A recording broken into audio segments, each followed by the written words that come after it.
Hi everybody, I'm Tony at UIP Interface Brief, and today is day 37 of our 100 Days of Labbing journey, and it is just past midnight, Monday night, and tonight I went ahead and did a couple of small targeted labs, very small actually. I just kind of wanted to get familiar with some of the intricacies of configuring table maps and basic QoS as it applies to the control plane service policy, control plane policing, essentially. So those were two things that I got stuck on in the lab I did on Sunday, and I just wanted to become more familiar with it. I didn't want it to be a mystery to me.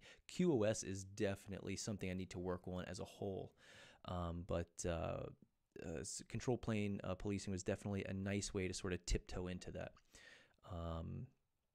And I learned a couple of cool commands along the way. Also tonight, I built my lab in EVE-NG using the CSR1000v Everest. Let's see what version here.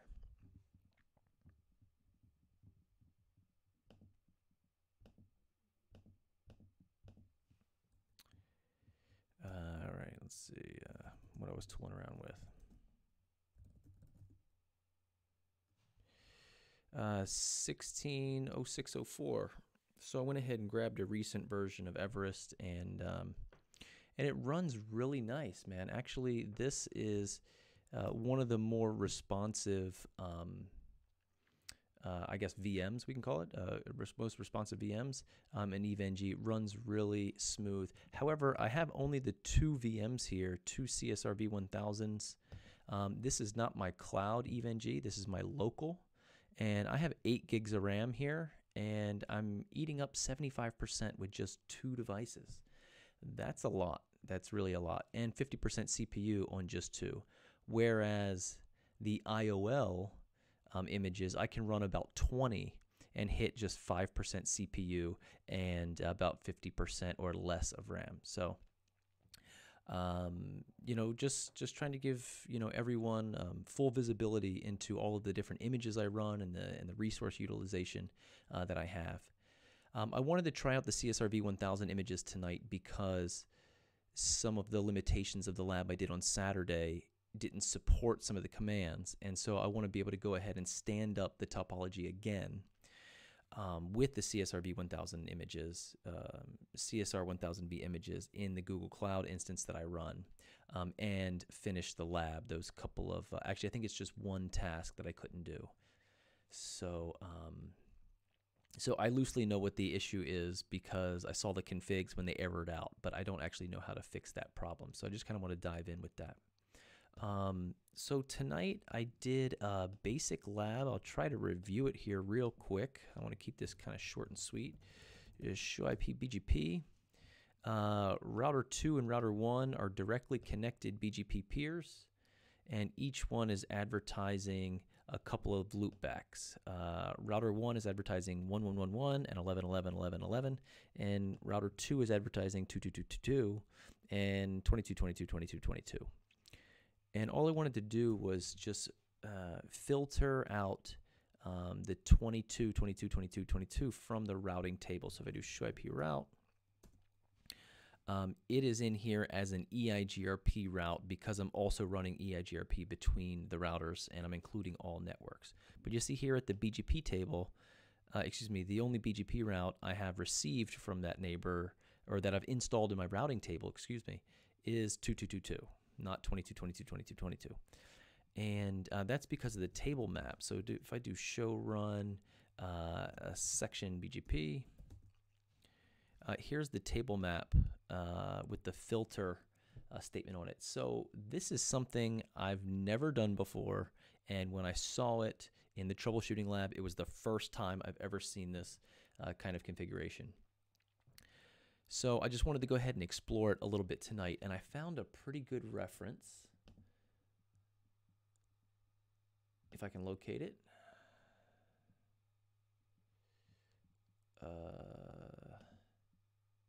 Yep. here is the reference here.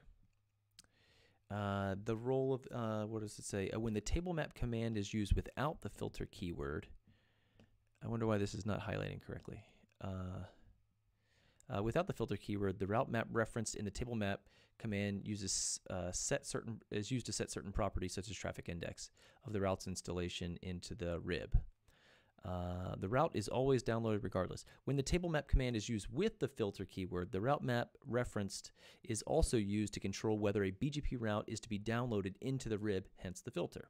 A BGP route is not downloaded to the rib if it is denied by the route map. And so that's exactly what I did here. So I was just tooling around a little bit, playing with the permit and deny statements, and I did this filtering utilizing a prefix list. So if I do show run section, and if I do prefix, and if I do route map, and if I do table map, you can sort of see everything that I'm doing here. Here's the table map entry underneath router BGP. Here's my prefix list, this single one here. These top two are old ones that I'm no longer using.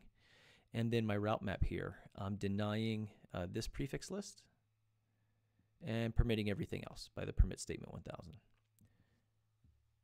So it worked really good. It was one of the things I'm not sure of is I had to clear the BGP table, or rather I cleared the session, because even clearing a clear IP BGP star soft didn't do it for me, or soft inbound didn't do it for me. So I went ahead and cleared BGP, the peers, and that then filtered my table. So so that was pretty cool, something new to me, something I don't typically do. I was also working on tonight section class map and policy map. So I went ahead and built a class map that matches an access list, and used a similar config here that was in my lab from Sunday, just because it was what I had for reference.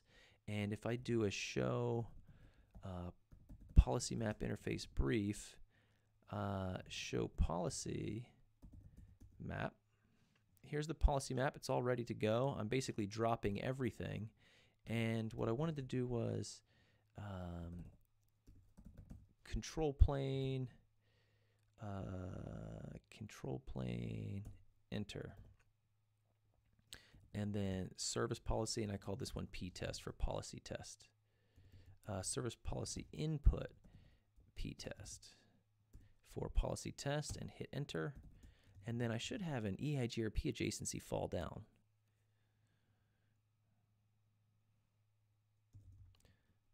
So if I do show access list, what's in that access list? There's our EIGRP falling over.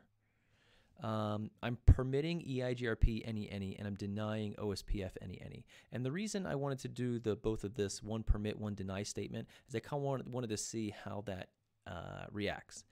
And what this means is this is permitting EIGRP from any source to any destination to have this service policy take effect on it, while this statement means we're denying OSPF from being affected by the service policy.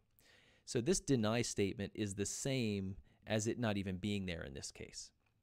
I would have the same effect having only a single permit EIGRP any statement. I was doing this just to kind of tool around with the permit and deny statements, seeing what gets negated and what doesn't. It was a pretty good experiment, so I learned that tonight. I didn't know that beforehand, and I know that now. And that's why we do these labs. We do these labs to brush up on the foundations and to get a deeper understanding as we prepare for the CCIE lab. So although these are two very small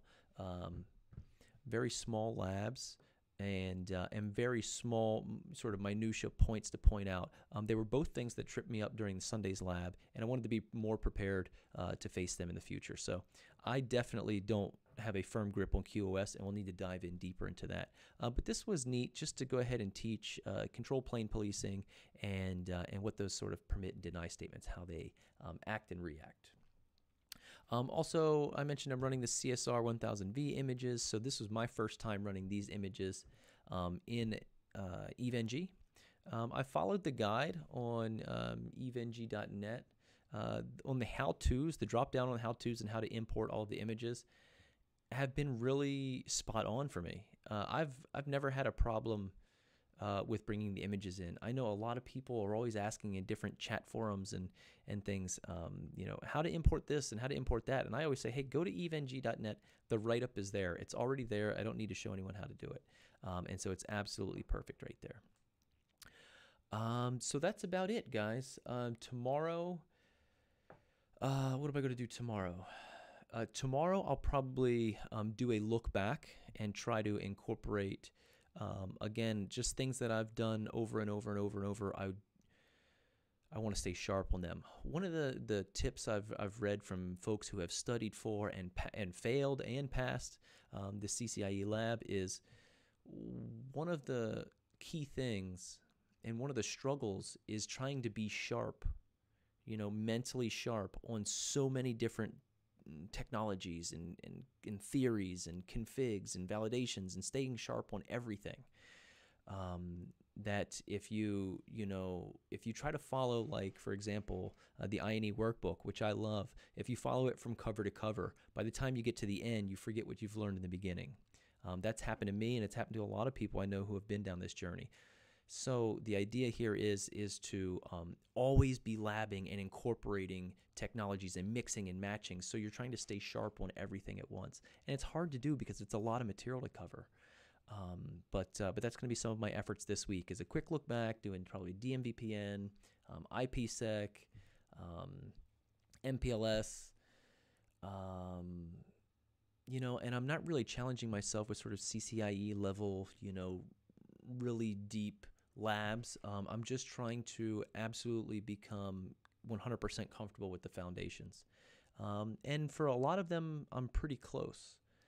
There is still some work, especially on OSP. I mean, gosh, almost every topic I think of, I need to work on. Really, I don't know any of them at expert level.